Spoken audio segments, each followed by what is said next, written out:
Hey everyone, welcome to another episode of Get Jashed. Today I have with me Tom Yaxley. Tom is a freelance actor and teaching artist, and most recently played August Bell in Queensland Theatre Company's adaptation of Trent Dalton's novel, Boys Follows Universe at QPAC. That was in September, October. And Tom is also, I need to call it out here, Tom is also the guest that I've had that has known me the longest, who has a lot of shit on me since our 13-year-old selves. So there's a lot there, and there's a lot that I know that Tom has to share, not about that necessarily, but just in his wisdom and his experience. So that's why I wanted Tom to come on here today. So thank you so much for joining me. My pleasure. Is it grade 8? Was that grade 8 when we met? Wow. Yep. We old. We old. We old. I was thinking about it. I was like, oh yeah. Like it wasn't just like 17-year-old Yeah. us. It was like baby us. You sort of forget that preteen era, because it's all different now with school. Like it's different. They go in, it's grade 7 it starts, and so we were grade 8. A few different seasons of life experience there as well. But we actually, let's kind of, while we're there, like you were always into, like, I know this, but you were always into theatre, like in high school at the very least, right? Like you produced your own play, so you created and wrote and started your own, that's right, like your own play.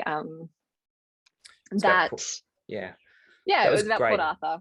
Grade 12 we did that, I think. Was it grade 12? That was Boulevard Angel. We're at least seniors in that, but like you've always been in this world of writing, of acting, of theatre, of everything, and just exploring what that means.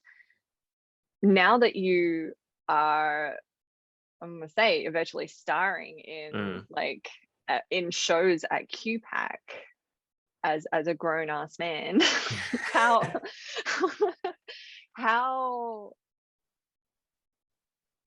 there's so many questions that just in that, but what do you feel like has changed in how you approach your view of what theatre is now? Probably a loaded question. Yes and no. I mean, in actual, like, not much actually, in essence. I think like with training you kind of refine your technique and everything, but in terms of like your viewpoint, and if anything you just get a bit more streamlined as to what you think and the sort of work that you want to do. But I found that's probably only in the last like 12 24 months I've had that happen, and even then it's something that's constantly evolving as well, because when you go through drama school you get a lot of different perceptions as to who you are, because this teacher will think something and this teacher will think something and your peers will think something as well, and it can be quite hierarchical based on age and based on gender and all sorts of different things. So when you come out of that you have to kind of rework yourself back into the real world, and it does something I always ask students that I work with is what sort of artist do you want to be, because these days we're exposed to a lot of different media, which you and I didn't really have when we were growing up. Like we had the cinemas and stuff, but it was like a really far off kind of concept. Thank God. Yeah. Whereas now, like I know a guy who he was in first year at QT, and he did a self-tape for this film that was on Netflix, and it blew up, and now he's like an international superstar, which is great. And like that's always been the kind of path that he's wanted to be on. But people see that and they go, oh, is that what it is? Well, not necessarily, because we measure success in quite a different way personally as to what we do in an industry sense. So it's quite a challenging, like it's a challenging world in the sense that, like, I feel very fulfilled in life. I've got a house and a family and friendships and everything, and I work in theatre. I've got to do this amazing play, and I've done other independent works that are just as good, but I'm not like, that's the kind of work that I want to do. I don't want to be an international celebrity because it's not kind of in my scope of work. So to kind of bring it back to your initial question, it took me a while to actually realize that and to learn that about myself. And I think it's hard these days because we can just see so much, hear so many stories about people that, that go off and do these amazing things. You have to really work to not rate yourself against that. Yeah. And I imagine, like, I mean, even from the outside with acting, you kind of like, there is this perspective or this opinion or this belief that people, like, generally speaking, have, that if you're an actor or you're studying acting or you want to be, acting, that it automatically means that you want the superstardom. Yeah, 100%. And that's, you still get asked questions from people, when you tell them what you do. Oh, when are you going to be on, when are you going to be on Home and Away, or when are you going to be on Neighbours or whatever? Because some people, they believe that's kind of the work that you're trying to seek.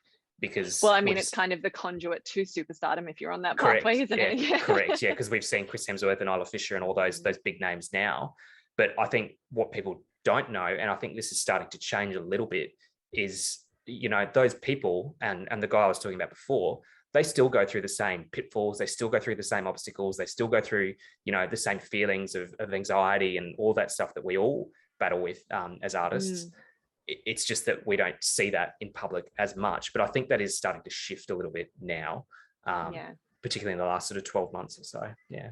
Yeah, I like the highlight on the idea of, because I talk about this a lot in my own work as well, and about what does success mean to us as in, like, individually, rather than like what is the outside perception of success mean in our industry, whatever that industry is. Like, what does actual success mean to us, and what fulfills us, and what enriches us, and what lives do we actually want to live, rather than, oh, I'm an actor, so that means I'm not successful unless.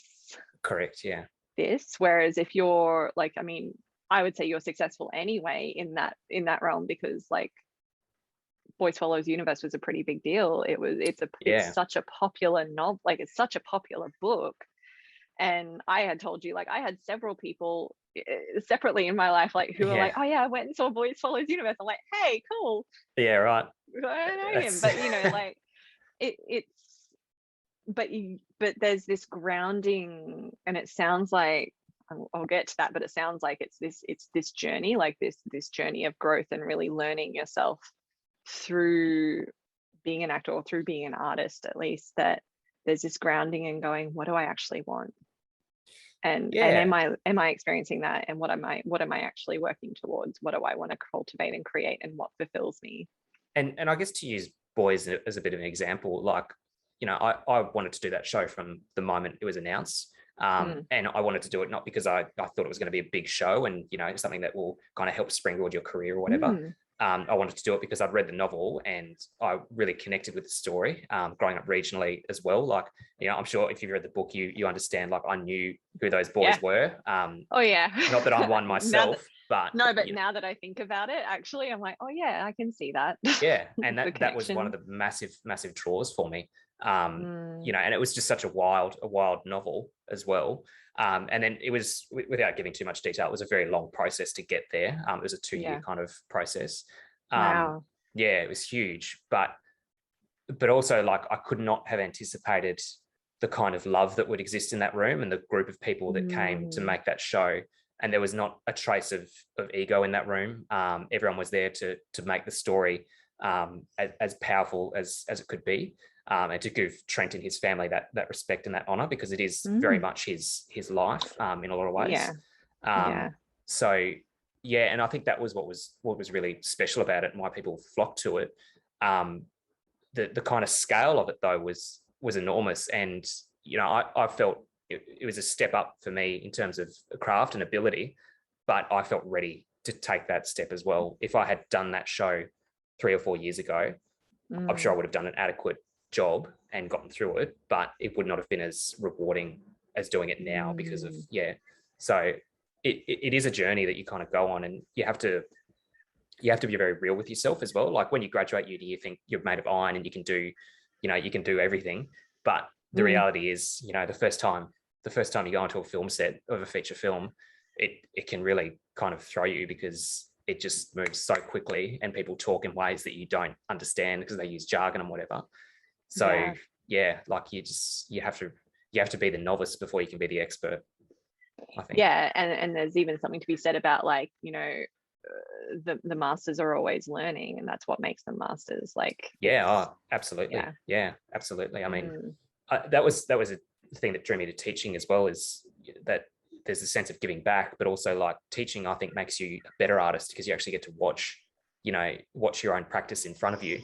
And then also sometimes kids can just do things with pieces that you've been doing for years, and they'll do a choice and you're like, I have never thought of that ever. You know, I've been looking at that piece for 5 years and you've just kind of nailed it without even realizing it. So yeah, that's amazing. That's cool. I was just talking about that concept this morning because I was running like a boundaries masterclass, I guess, and I was joking because when you teach the work, you're forced to embody it in a different way. So like you become a better teacher, but because you're still learning the material and you're still implementing it and layering it on and integrating it, and so and you're right, like with artists, there are so many different lenses to come at that from, because everyone has their own lived experiences. So like you said, like that novel spoke to you because you could see something in it, but it would have spoken to someone else on stage with you because they could see something different in it. And correct. Yeah. And that was the kind of scope of it as well, as it there's so many experiences in there that people drew so many different things from it, and it kind of became its own beast in a way, which is what we set out to do with it. So with that level of like that scope of lead in with 2 years and preparing for something, how do you manage your energy with that? How do you kind of it's pretty it's not difficult. Well, it is difficult, but it's also like, this is a bit of an exceptional circumstance in that I started working on it in March of 2020. And, you know, for those that aren't aware, it's a good time. Something kind of happened to the world at that point. So literally as we started doing a creative development on it in March, that's COVID started destroying everything. And that was meant to be 2 weeks and it got reduced to 5 days. And and at that stage, I didn't even know, you know, if I was going to be in the show, or if, you know, the show was even going to happen, because the whole question mark just went across society. So that 3 to 4 months afterwards was quite difficult.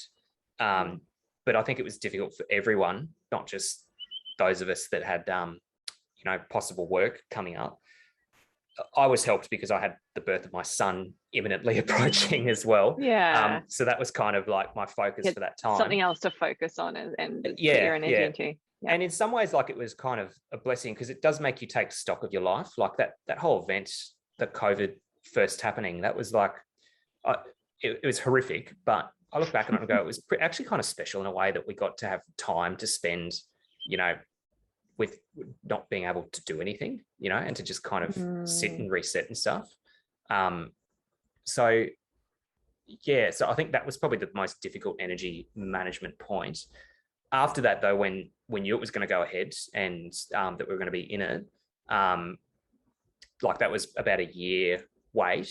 And, you know, you sort of just kind of like, I was thinking about it every day pretty much, but you do have to kind of take a bit of a backlog with it. I had another project that I was doing as well, so that helped at the start of 2021 to focus on that project and then come into Boy afterwards.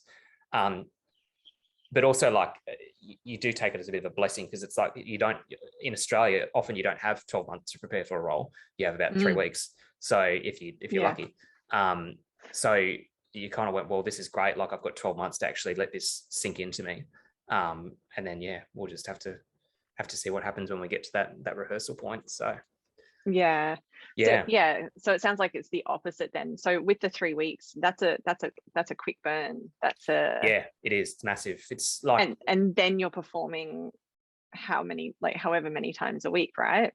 Well, so probably like if you find out maybe a month before you start rehearsals, and then you've got a 4 to 5 week rehearsal period. But even that's short. Like over in the UK and places like on Broadway, they're looking at 12 weeks rehearsal period plus another 3 months worth of previews plus, you know, a year-long season or whatever. So it's a very different ball game here. We make work so rapidly, which is, I don't really know why that is. It's probably something to do with funding and things that are at a much higher level than what I can talk about. So, but like it just means that we work at a different pace, and part of your craft, I think, is to find, you know, when you understand that pace and accept it, instead of going like, oh, I wish we had more time, I wish we had more time, you just go, well, this is how we have to work it. So, you know, let's make the best of what we can and see how far we can get, basically. So, yeah. Has there been any experience of like moments of burnout or overwhelm, or just like, holy shit, how am I going to get through this and stay like upright and functioning? And yeah, totally. Like during Boy, I mean, that was a 6-week season, and that last week was a hard week. Is that a long season for theatre? Yeah, typically? It is massive. It was meant to be 3 to start with, to give you an idea, and then it got was so extended 3 popular. times. Yeah. So and we knew it was going to get extended once. We were kind of aware that was going to happen, but we didn't anticipate it would happen another 2 times, and they could have kept going as well, they say. So they absolutely. Yeah, so it was crazy. So I mean, that's a bit of an exceptional circumstance in a way, but like that last week, that was a pretty challenging week. We were quite physically tired. I felt very physically tired, and I'm, you know, like I'm sort of above average fitness level. I'd like to think anyway.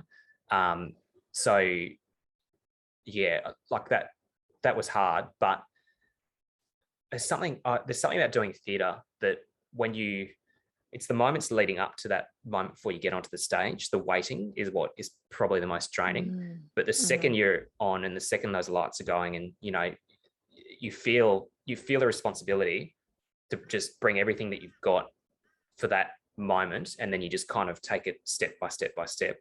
And I was very fortunate, you know, in that show that the guy that played Eli Joe, he and I have become quite close friends, and you know, we supported each other through that process a lot, and it was very apparent that, like, you know, in those starting moments when it's just the two of them kind of growing up, they've got each other, and so we kind of had this weird sort of mirror of, like, we knew that each show, like, we would just help each other through, you know, the first few steps, and then once we got, you know, sort of into it, it was off and flying from there.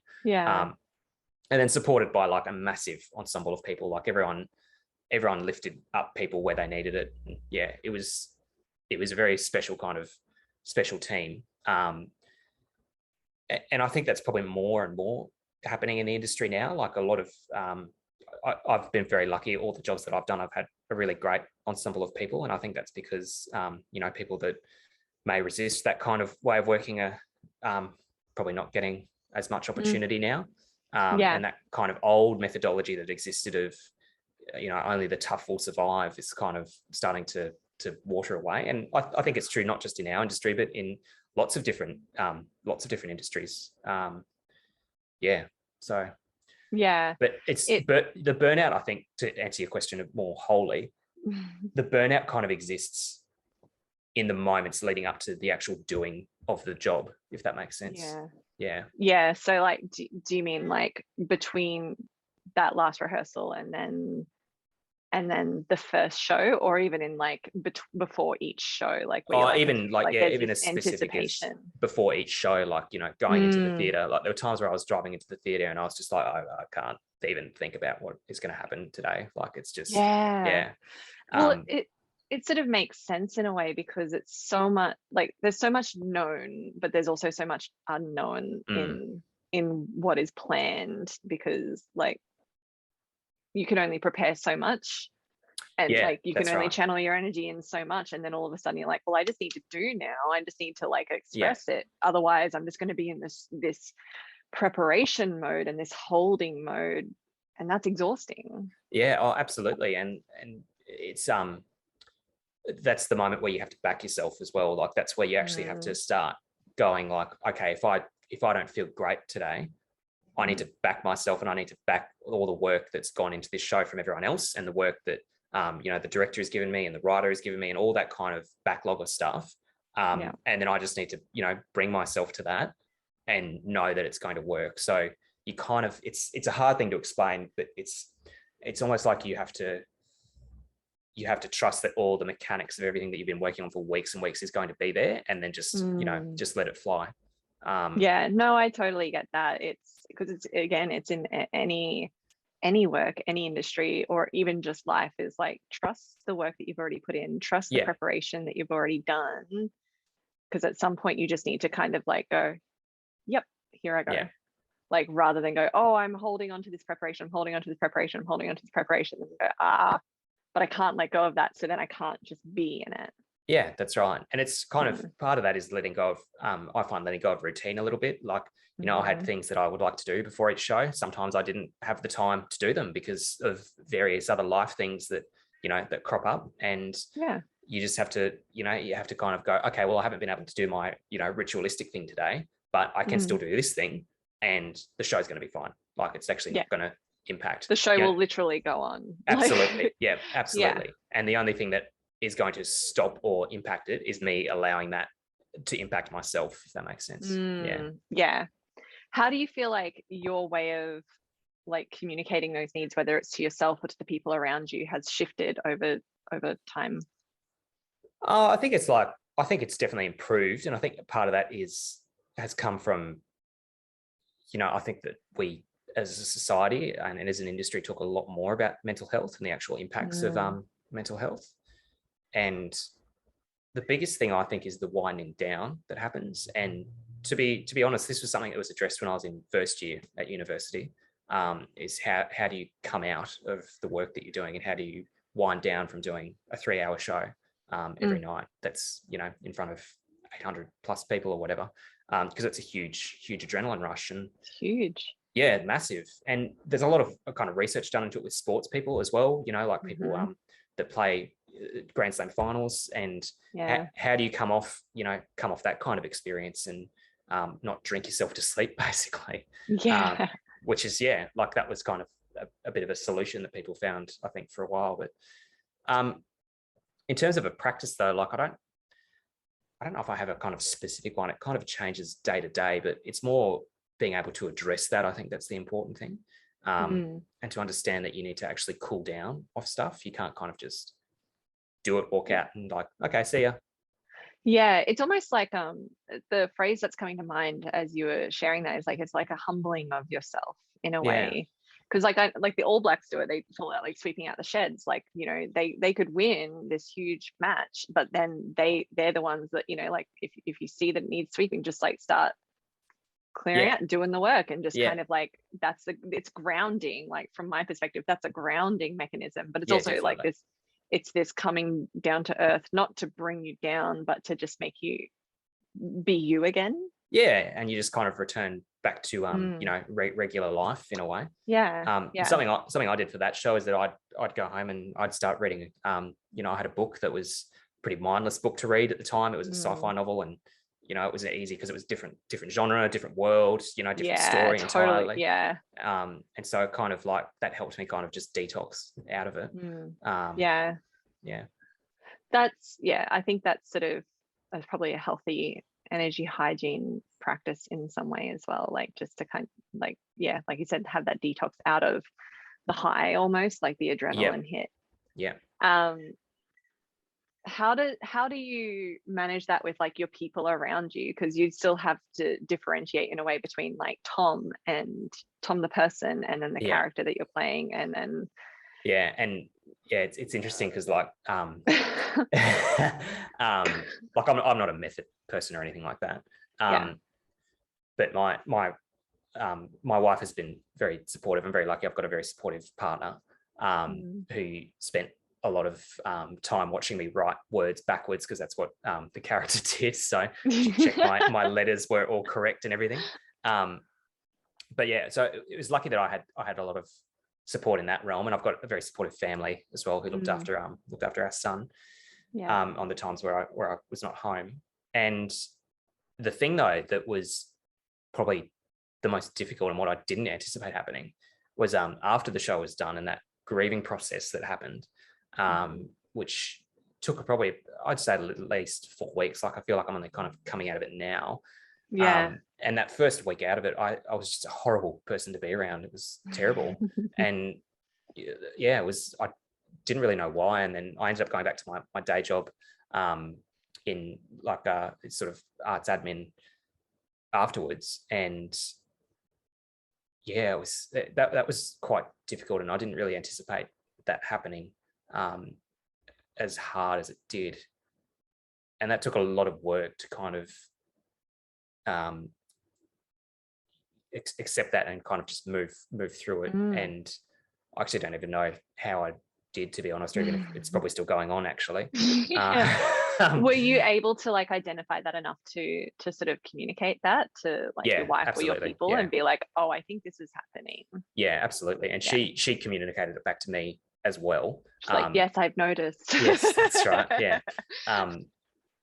And it was a bit of a thing of like, oh, neither of us really knew you know, what to kind of do other than to just keep living our lives as best we could. And and I think like she went back to work she's a teacher, and she went back to work a couple of days a week. So I had my son on those 2 days, and that that actually helped a lot, because it meant that I got to spend, you know, just time with him, which I had not really done for a while doing the show. And being able to be around someone who is so, you know, innocent and doesn't have any kind of life conceptions, it's actually quite a cleansing experience. Like sometimes getting back into life is just literally just doing that, is just getting back into life and trusting the process. Right? That's right. And you kind of like you watch a little person get excited because they learn how to stand up, and it's like something that we do every day that we take for granted, and it's the first time they've ever done that, and you kind of go, well, that's like, now I'm witnessing something special. So that is pretty special. It is. It's, I think to put a kind of asterisk on it though, I think it's probably pretty different for everyone, you know, like it's there was another cast member in our show who she went straight into another show. Like she was actually rehearsing it during the time that we were doing Boy, and she was exhausted. And and I kind of went, I don't know how you can do that, because I just like finding this kind of come down from it's so difficult to kind of do 2 back to back and then come down off it. Like that's the whole other beast in a way. Yeah, because it makes you wonder, like, is it putting off the come down, or is it a different way of managing the come down, and you only still have one at the other end? You know that's right. Like it's sort of, but you don't really know until it's you go through that. Too late. Yeah. Be like, oh shit, it's double the come down, and I don't know, like this is a lot. And that makes a lot of sense. What do you see as far as with other people and how they manage burnout? Like what are some of those bigger moments that you can kind of recognize from the outside within the industry? In terms of like behaviors with people, or like behaviors, or like maybe noticing changes in communication, or like indicators, I guess. Yeah, I think you just notice, you know, you get to know people very well when you work on a theatre piece with them or a film piece with them. And so you start to notice, you know, because you spend every day with them, and you start to notice. And in quite close, like intimate quarters in a way, because like you're peeling off layers of who you are and exploring like this deeper version of you, right? Like that's right. Not this version, this part of you that sees things in a certain way, and that's quite revealing and exposing. Absolutely. So you just kind of notice behavior that's not perhaps in line with the person that you know, or the character that you know, that you've grown to. Character of person that you've come to know over the last few weeks. But that being said, because you don't actually know them super well, because you have only met 3 or 4 weeks ago, you don't want to jump to any kind of assumptions or conclusions, because like I can be quite an introverted human being, and you know, I need that kind of time to be quiet and to kind of recharge and whatever. So you don't want to, like, you know, you don't want to be constantly asking, oh, are you okay? Are you okay? Are you okay? In this process, we did a really great thing on the first day, where we actually shared with everyone how we like to work and what our kind of like, you know, I guess kind of, you know, burnout requirements are, however you want to phrase it. This is what I need. I love that. Yeah, that's right. And it was because it was a huge group of like, you know, 15 people or whatever. And it was wild. And in the variance of like, you know, some people went, well, I'm really extroverted, I love doing things, you know, so if people want to go out for dinner and stuff, I'm really, really up for that. And then someone else would say, you know, I like to be friends with people, but I prefer to work with people outside of work. So I'm not really interested in, going on drinks or whatever. But if you want to do like run lines and stuff outside of work, I'm more than happy to do that with you. So you just got this kind of like, it was really kind of ripping off a band-aid of like, okay, this is who I am and this is how I work. And this is the kind of, the stuff that I like, and the stuff that I don't really do. And it really just made everyone kind of accept that up front as well. Yeah. So yeah, it's just communication 101 it was like genius. of any relationship, right? Is like, oh, these are my needs. This is how you can like basically, it's love languaging almost. This is how you can love me or support me. Yeah. And here it is. So like I found it's oddly revolutionary in a way because it meant that it just, I know it's like, it shouldn't be, but it's kind of like, we should have been doing this for ages because it meant that like, I could say to people, I'm quite a structured person and I like to do this, this, and this. This is how I approach, my kind of work. So people went, okay, great. Well, we know that about you. That's fine. Great. Awesome. Now we can like support that and not misconstrue anything, not create stories about anything of like, oh, what's he like? Why is he like this or whatever it is, right? And it's little things as well. Like when I have entrances or when I do a show, I've learned from mistakes that I've made in the past that I don't really take time off to hang out in the green room or do any of that stuff. We didn't really have time to do it on this show anyway, but like I'll go and wait at the door that I have to enter in like 3 scenes time and just listen to what's going on because I'm so paranoid about missing that cue that like I just have to be there and waiting for it, because in the past I have missed cues and it's been not a very good experience. But there were people that I've worked with who they will literally turn up like as the line is happening and just walk straight on, because that's just the way that they operate, right? So, but once you know that, stressful, I know, like it does, that makes me go like, oh my God, yeah. But once you know that about that person, and once they know that about you, that takes a lot of the anxiety out of that moment beforehand, because it's like I'll be waiting at the door, and then the other actor will just appear at the time that they're needed, and you can kind of trust that that's going to happen because I know that that's how they work. So rather than like the pre-stress that happens of like, well, where are they? Why haven't they what's going on? They should be here soon. And more like, oh my God, like just as you said that though, like tension in me was so palpable. I'm like, how can they just, because I would be forever paranoid of the same thing of like, well, I'm going to miss my scene or I'm going to miss my cue, and then I'm going to be rushed, and I hate being rushed because then I get flustered, and then like it's a whole experience. Like absolutely, it's but that's just how I work, and other people work differently, and that's part of the joy of working in this this space, is that you do actually get to experience all those different personalities and see how they operate.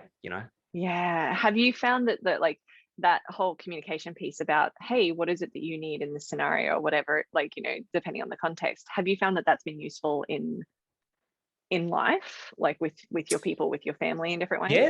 Absolutely. And in other jobs, in my day job, I manage teams of people, and I apply a lot of those principles across to that world where I have to brief staff on events that we're doing, and it's I use it in teaching as well. It's kind of really helpful it's made me less afraid to show the mechanics of what I'm doing. Instead of trying to disguise the mechanics of what I'm doing with, appeared knowledge about something. Oh yeah. Because there's like vulnerability in some industries of like, oh, I have to look like I have my shit together. I know exactly. Everything's smooth, rather than going, hey, this is just how I work. This is why. And I think it's about learning how that's okay. I think that's okay to do. And that a lot of the experts that you do work with, a lot of the time they're like, well, I don't know what's going to happen. So we're all just making it up as we go. Yes. And yes. And there can be some planning around it and some communication around it, and just, to mitigate some of the stress that isn't necessary. Yeah. But that's very much how I function. Yeah. What would you say is the thing that you have, like, the biggest takeaway learning of your career in that sort of area? I think the biggest thing is to probably not forget why you wanted to do it in the first place. And that kind of like brings us a bit full circle back to, teenage times. And something I've kind of realized is you have to remember why you wanted to do it in the first place and what that spark of wanting to do it is, because you in in this industry, you spend a lot of time not working and, having to do your own work. So you have to remember why you wanted to do that in the first place, because can be a lot of time wasted if you're just doing it for, a particular financial outcome, for instance. Yeah. So do you feel like your why has changed a lot from 13, 14, 15-year-old Tom, or even Tom who wrote Boulevard Angel and starred alongside me in Midsummer Night's Dream? Which was she was to all you listeners out there, she was the finest Helena I have seen. Oh, thank you. I was actually talking about that production yesterday on a different meeting, funnily enough. So I talked about how we had the people that were trees and stuff. It was just very avant-garde. Very polished, and it was very, very polished. Mm-hmm. It was a lot of fun though. It was so much fun. But when you were talking about like missing your cue, I'm like, I swear I was like just waiting in the sidelines each time, because I'm like, I'm not missing shit. Like I'm just here, and this is what's happening.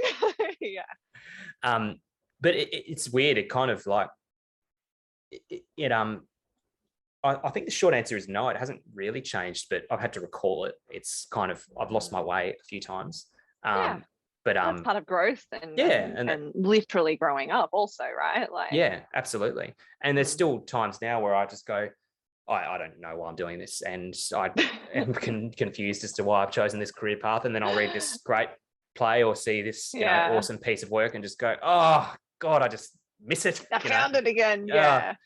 My favorite question is like, what's the fucking point of this? Like, what's the point? And then you go, oh, and then you have a moment, you're like, oh, there it is. That's the point. Yeah, that's the point. Okay, yeah. So yeah, I think it's that you can't ever deny those kind of early life experiences, because they do really shape you. Yeah, for sure. Thank you so much for joining me, Tom. It's been awesome. It's been so good. I love hearing like the differences, but I can kind of see the threads that are woven through as well. Great. And it's really nice to like be like, oh, I can see that.